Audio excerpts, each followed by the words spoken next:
nosso segundo dia do IANTEC Day 2026 e agora vamos conversar sobre uma coisa que a gente gosta muito, né, Suzana? É verdade. Certificação digital.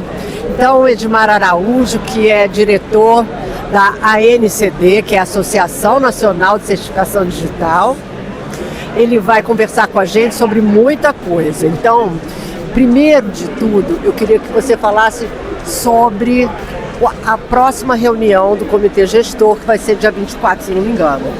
Exatamente. Bom, deixa eu saudar aqui com especial carinho todas as associadas e afiliadas da ANCD que se reúnem, que aglutinam interesses, catalisam uma série de questões anteriores e permitem que eu esteja aqui fazendo esse trabalho e participando do... O pessoal chama de IMD, mas eu chamo de AMD. Eu acho que tem tudo a ver com, enfim, a gente provar quem a gente é em meios eletrônicos, né? Acho que faz todo sentido. E eu acho que a reunião do Comitê Gestor, ela vai entregar, ela tem uma proposta de entregar para a sociedade aquilo que a ICP Brasil já inspira há muito tempo. Um processo de emissão de certificado digital de forma autoassistida, em que o usuário não precise mais da intermediação humana, que ele não precise mais passar pela validação, pela identificação com um agente de registro. A gente já tem acompanhado uma série de cases, especialmente no mercado financeiro, de experiências que são 100% autônomas e com bons resultados. É claro, quando a gente fala de ICP Brasil, a gente está falando de uma credencial que pode produzir uma assinatura com plena validade jurídica em relação ao signatário, ou seja, tem a capacidade de responsabilizar o autor daquela assinatura como nenhum outro mecanismo eletrônico digital no Brasil tem. Então a nossa preocupação nesse momento é acompanhar a evolução tecnológica, mas sem perder a segurança que caracterizou o ICP Brasil até aqui. Claro. Então os debates, eles foram muito, eu diria assim, foram muito bem feitos. Vou fazer uma breve linha do tempo para vocês entenderem. Em julho do ano passado, a gente começou a fazer um debate num grupo de trabalho junto com o ITI para revisar todos os procedimentos que são até então feitos quando a pessoa precisa tirar um certificado digital de pessoa jurídica ou de pessoa física. Esse grupo de trabalho durou aproximadamente 90 dias. Depois desse grupo de trabalho, o ITI fez uma consolidação de tudo que havia sido debatido e em dezembro lançou uma consulta pública. Essa consulta pública ficou no ar por 30 dias. A ANCD participou efusivamente dessa consulta pública. E aí, desde o final de janeiro até agora, abril, a gente tem debatido, conversado com o ITI, apresentado contrapropostas ao texto final que foi apresentado que foi proposto como norma, e agora, no próximo dia 24, a gente está então se reunindo, o Brasil está se reunindo, representado pelo Comitê Gestor da ICP Brasil, para aprovar a emissão autônoma de um certificado digital sem a intervenção humana. A gente precisa fazer uma nota importante, Regina, Suzana e a audiência do CryptoID. Não é verdade que a gente está falando de emissões autônomas de forma inédita na ICP Brasil. Há mais de 14 anos na ICP Brasil, eu posso emitir um certificado digital sem um agente de registro, desde que eu assine a requisição desse certificado digital com o meu certificado digital válido, o que prova por A mais B a força regulatória, tecnológica e jurídica do certificado digital. Agora, a gente está falando de alcançar um novo público, de alcançar um cidadão que ainda não possui esse tipo de credencial, esse tipo de assinatura. Então acho que a gente dá um passo importante e a gente está bastante empolgado com essa reunião do Comitê Gestor, mas a gente também está muito cioso em relação aos aspectos de segurança, biometria, liveness detection. A gente sabe que já há já há casos de fraude biométrica com deepfake. Isso nos preocupa numa proporção bastante interessante, bastante alarmante, eu diria. Mas a gente acredita que a gente tem que olhar para a solução, a gente tem que observar o que tem sido feito em outros mercados e tentar encaixar a ICP Brasil nesse dinamismo tecnológico que exige cada vez mais velocidade, menos fricção e ao mesmo tempo a segurança muito robusta. Esse desafio está posto, a ICP Brasil não pode renunciar a esse desafio. Claro. Eu acho que a gente, enfim, caminha para um futuro que já se apresentou e que a ECP Brasil, enfim, atualiza a sua versão num ano simbólico. A gente faz 25 anos em 2026, né? São 25 anos de ECP Brasil. Então acredito que a gente esteja criando os pilares dos próximos 25 anos. Acho que o setor inteiro está bastante satisfeito com os debates. Eu tenho uma questão. Você falou sobre a R eletrônica ser 100% autônoma. Isso. Em todo o processo, ela não tem nenhuma interferência do agente de registro em nenhum ponto. Primeira questão. Segunda, ela seria bom deixar claro que ela não substitui as outras operações. Ela é uma operação complementar. É uma forma de atendimento complementar. Um novo canal. E mais uma questão é sobre... ela é usada, é um atendimento utilizado em situações específicas, não é em qualquer situação, ou é em qualquer situação que eu posso emitir um certificado numa R eletrônica.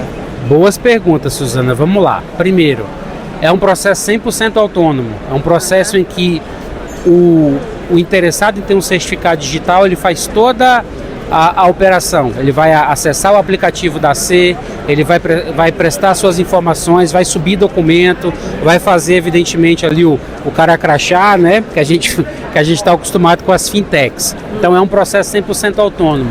Se a gente não consegue ter nenhum tipo de confirmação biométrica, se a gente não tem um range biométrico confiável, esse processo vai ter que entrar numa esteira convencional.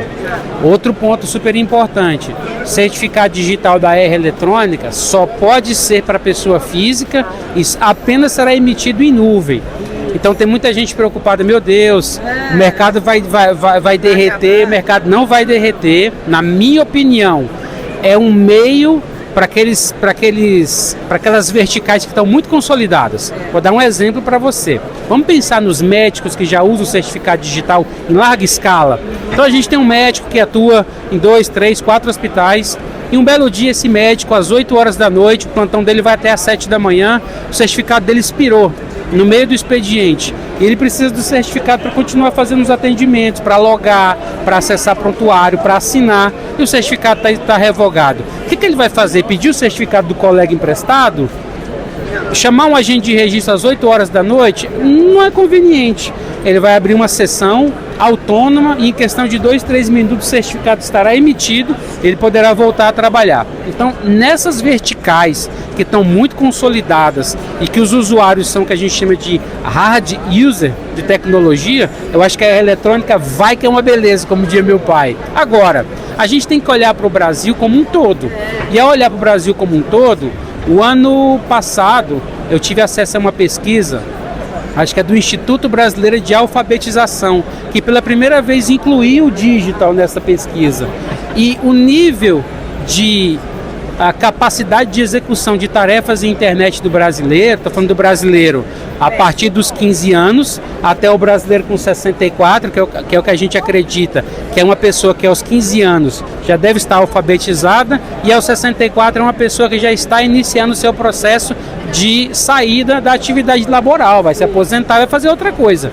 Então, o nível de erro de tarefas básicas, como fazer um Pix, fazer um pagamento no e-commerce, ele foi muito elevado. Então, a gente precisa entender que existe uma parcela hard use da população que quer atendimento, que é autônomo, não quer falar com o atendente.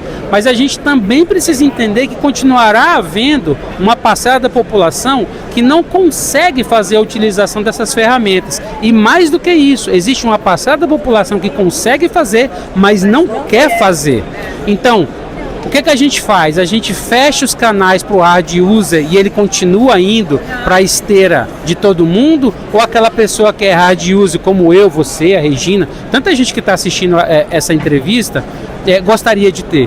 Mas eu não acredito, é a opinião do Edmar, não é nem a opinião da NCD, o Edmar, pessoa física, falando. Eu não acredito que a R eletrônica signifique o esfacelamento de toda a cadeia que a gente construiu.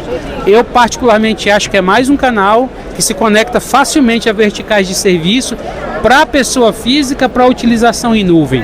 é um uso de certificado digital um pouco menos convencional. Certificado em nuvem exige a utilização de um aplicativo, às vezes você precisa se autenticar por um QR Code ou pela digitação de um código OTP.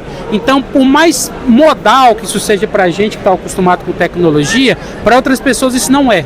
Então, para mim, é mais um canal que vem se somar ao que a gente já faz na ICP Brasil e que, na minha opinião, tem vocação para dar certo. Eu vou ver um exemplo dos bancos que partiram para o digital totalmente, alguns bancos, e agora eles estão voltando porque existe uma parcela da população que quer ser atendida por alguém, por um humano. Exatamente. Veja o caso da Nubank e da C6, que querem alcançar uma clientela que investe mais dinheiro, que movimenta mais recursos, mas é uma clientela que se ressente de confiar os seus investimentos para uma fintech. Então o que eles estão fazendo? A gente vai em alguns aeroportos do Brasil, já tem ali uma agência física de banco digital. Que curioso, né? Olha que curioso. Por quê? Porque relacionar-se... nunca o relacionamento tem que ser focado na tecnologia. O relacionamento que a gente constrói com a nossa clientela tem que ser focado na necessidade da nossa clientela. E tem uma clientela que está extremamente interessada em relacionar-se presencialmente, não quer por digital. E se você não atender, alguém vai atender no seu lugar. Nossa, o evento aqui está bem movimentado. Agora a gente teve a participação de um grupo aqui bastante animado. Estamos animados. Bom, vamos aproveitar então essa paradinha e vamos falar sobre a cadeia V2, né? Que a Suzana queria... V12. A Suzana queria falar sobre a cadeia V12. Cadeia V12. Vamos lá. Olha assim, para quem está assistindo essa entrevista, eu acho super interessante, Regina, a gente tentar dizer de forma muito clara o que é uma cadeia. Cadeia nada mais é do que um conjunto de especificações técnicas que garantem a segurança da certificação digital. Então a gente tem versões de cadeias e algumas dessas cadeias inclusive tratam de usos específicos. A gente tem cadeia de SSL, que eram os certificados de páginas, né? A gente tem cadeia própria, a gente tem uso específico de certificado. Por exemplo, o Open Finance, o Open Banking e o Pix são frentes bancárias que fazem uso da certificação digital ICP Brasil. Então, nada mais é do que versão que contém ali as especificações e o nível de segurança. A cadeia V12, ela inova bastante na ICP Brasil porque ela está inserindo no ordenamento tecnológico brasileiro o conceito do certificado digital de selo eletrônico. Então, dando fim à utilização do certificado digital do tipo A1 para a pessoa jurídica e para a pessoa física. Então a pessoa jurídica sai do A1 e vai usar o selo eletrônico, e a pessoa física sai do tipo A1 e passa a utilizar apenas o certificado digital do tipo A3 ou certificado digital em nuvem. Então a gente está falando de mais segurança e a gente está falando de alinhamento internacional. Olha o que aconteceu recentemente. O Mercosul e a União Europeia assinaram um acordo de livre comércio. Evidentemente, grande parte desse comércio será eletrônico e será digital. E como é que a certificação digital funciona na União Europeia? Com selo eletrônico.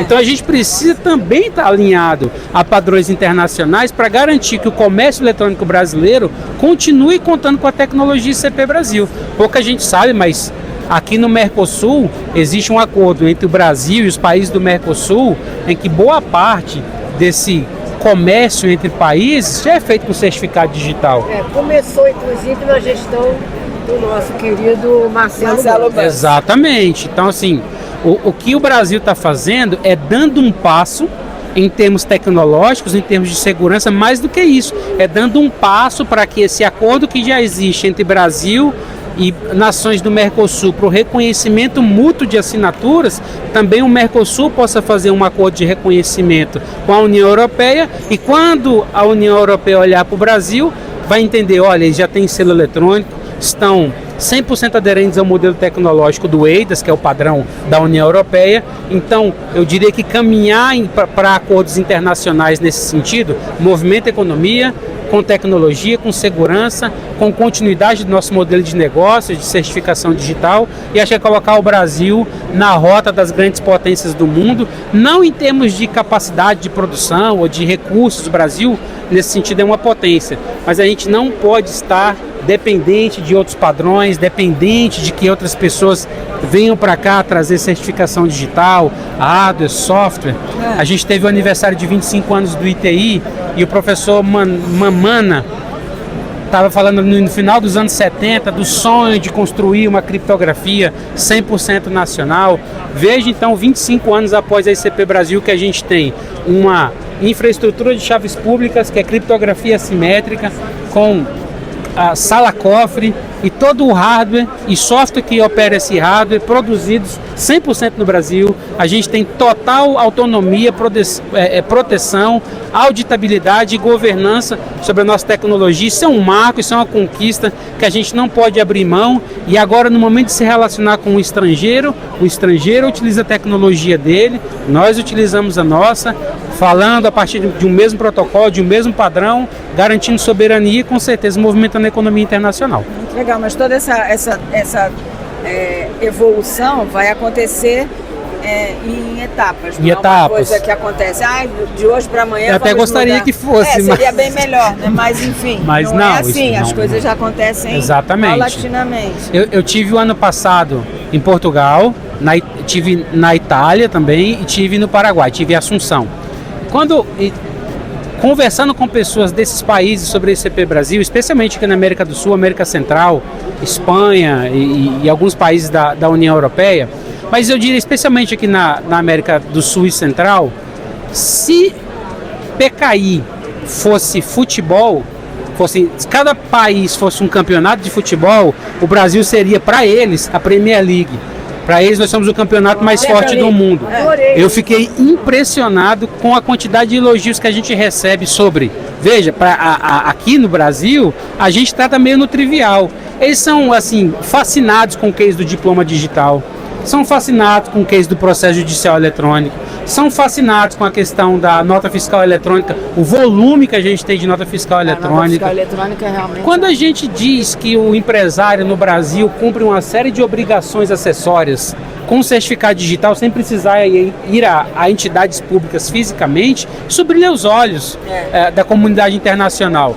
Então, governo, então eu diria assim, eu gostaria muito que muita gente que não tem noção ou que não gosta da ICP Brasil tivesse essa experiência de visitar um evento aqui na América do Sul, na América Central, na Espanha, e perguntasse qual é a opinião desses países sobre a ICP Brasil, sobre o que a gente faz aqui. E aí eu não vou falar o nome do evento por uma questão de respeito com o evento que eu estou aqui, mas eu fui num grande evento sobre identidade, assinatura eletrônica e certificação digital aqui na América do Sul, o ano passado. E me disseram, Regina, já tentando entrar no outro assunto aqui. O ID Fórum. Então vamos falar do ID Fórum. Quando eu cheguei no ID Fórum, que é um evento que reúne países da América do Sul, América Central, América do Norte, Europa, eles estão na 7ª edição. E conversando com a organização, o cara me perguntou, lá no Brasil, você já foi em algum CERT Fórum? Eu falei, só em todos. Não, porque o ID Fórum, o nosso maior benchmarking foi o CERT Fórum, que pra gente foi o maior evento de certificação digital do mundo, porque a gente nunca viu uma experiência de 2 dias, 100% da grade, falando de PKI como vocês faziam. Então, o Brasil está de parabéns, a R eletrônica, o selo eletrônico, a própria cadeia V12, tudo isso confirma o que a gente passou afirmando nos últimos 25 anos. A ICP Brasil é um case de sucesso, seguirá sendo um case de sucesso, e a gente vai ver isso também em algumas oportunidades, como no CERT Fórum. Então agora nós vamos falar do CERT Fórum 2026, na verdade é CERT Fórum ID 2026. E o Crypto ID vai ter um espaço como esse lá, e vamos fazer várias entrevistas, mas aí eu queria saber de você o que as pessoas que estão nos ouvindo podem esperar desse evento e o que ele traz de diferente dos CERT Fóruns anteriores. Eu acho que a gente está com saudade do evento, né?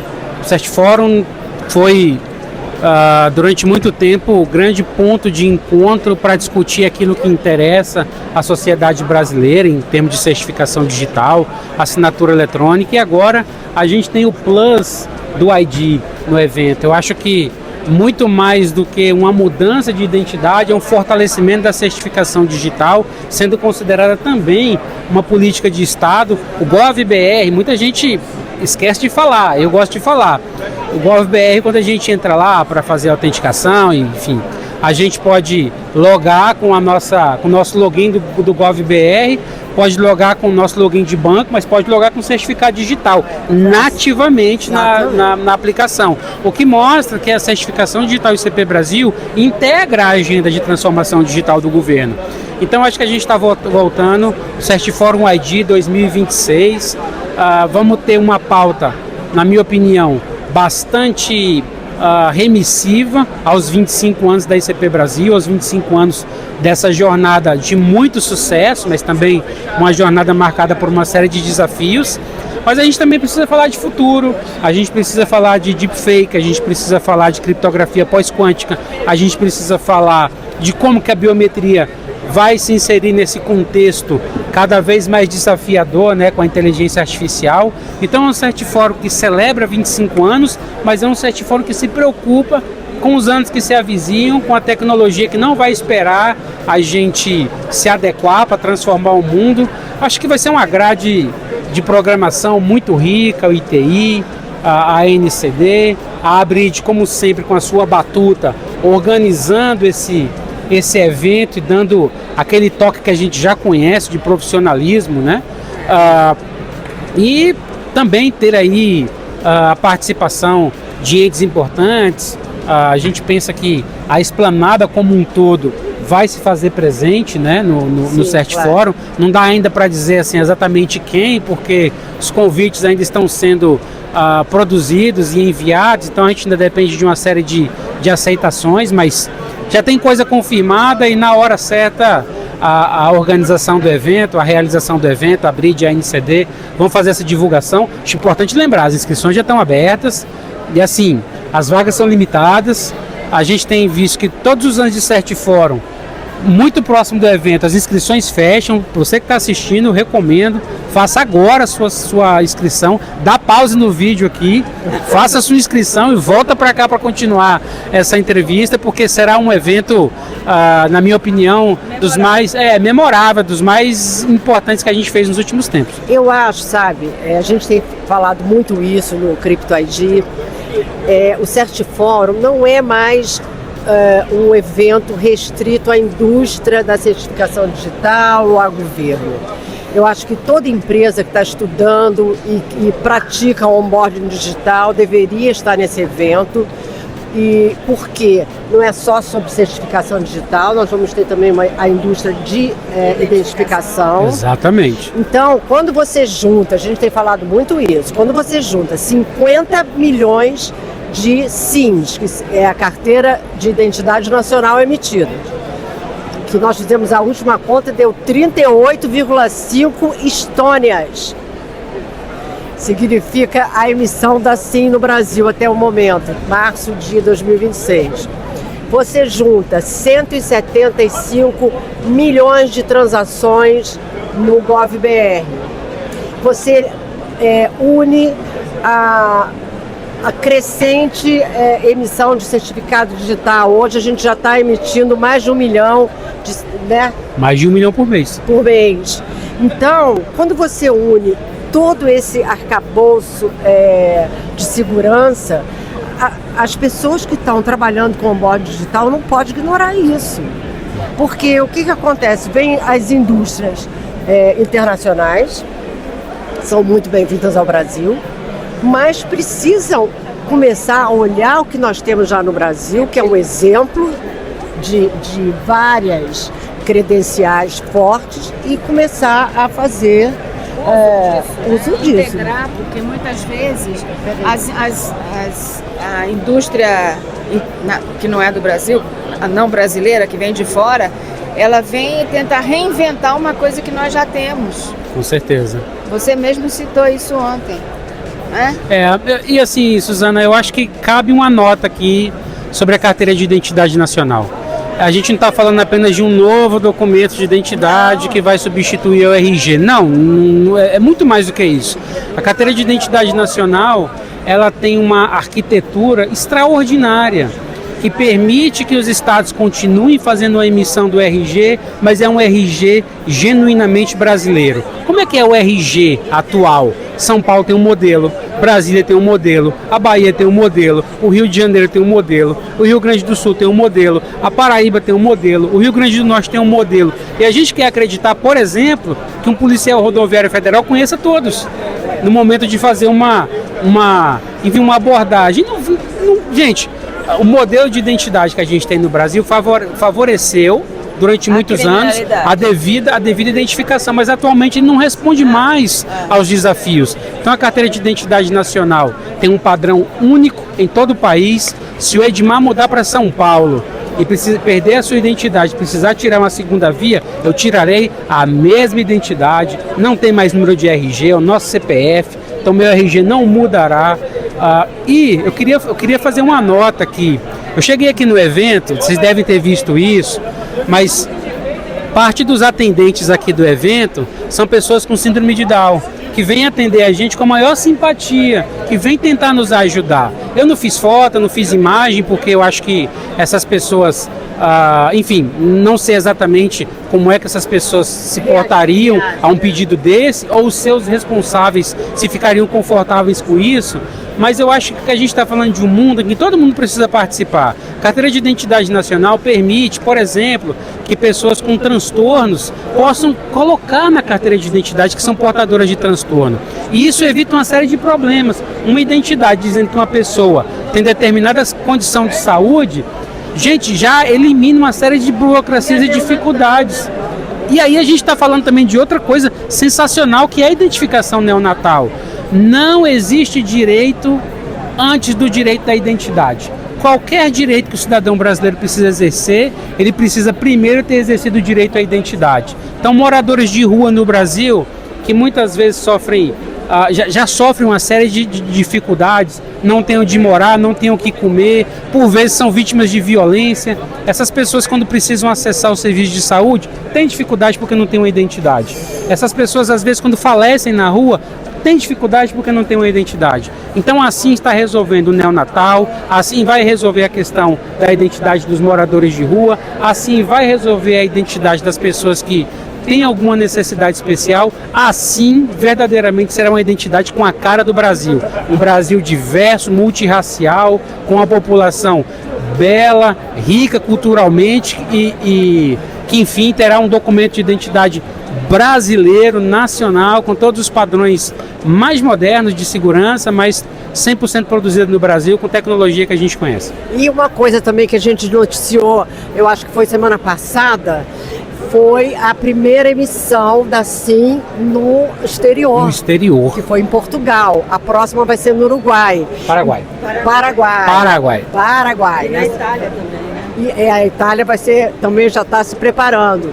Então, isso, por quê? Porque essa identidade, os brasileiros podem ter muitos benefícios no exterior, porque ela é uma identificação com padrões MRZ. Quase que eu acertei. Quase que eu acertei. MRZ, que significa que é um padrão internacional. Então, também é isso, a gente já está alinhado com o mundo exterior. Bom, acho que a gente cobriu todas as... Quase todas. Vamos deixar para conversar mais no CertFórum. E você que está nos assistindo não pode perder o CertFórum, porque vai ser uma edição realmente histórica. E também nós temos muita gente que vem do exterior, né? Que já estava falando com a gente e tem muitos participantes lá de fora que estão de olho no Brasil. Com certeza. Tá bom? O que você achou do evento? Valeu? Valeu bastante. Acho que a organização está de parabéns. Eu acho que o evento ele demonstra o quanto que cada vez mais as organizações públicas e privadas estão preocupadas com quem acessa o que dentro das organizações. Então, gestão de identidades, para mim, e gestão de privilégios são os dois pilares desse desse evento. E evidentemente a gente está falando de, quando a gente fala de identidades, são identidades de pessoas, de máquinas e também de agentes de inteligência artificial. Acho que isso é um desafio que a gente em algum momento vai precisar debater, mas a IMTech Brasil 2026 está de parabéns, baita evento. São Paulo, como sempre, um baita palco para discutir esses assuntos aqui no Transamérica Expo Center. Transamérica Expo Center é maior do que a quadra que eu moro lá em Brasília, gente. Então, São Paulo tudo é grande, o evento está de parabéns, muito bem localizado. Até o ano que vem, né? Gente, é isso.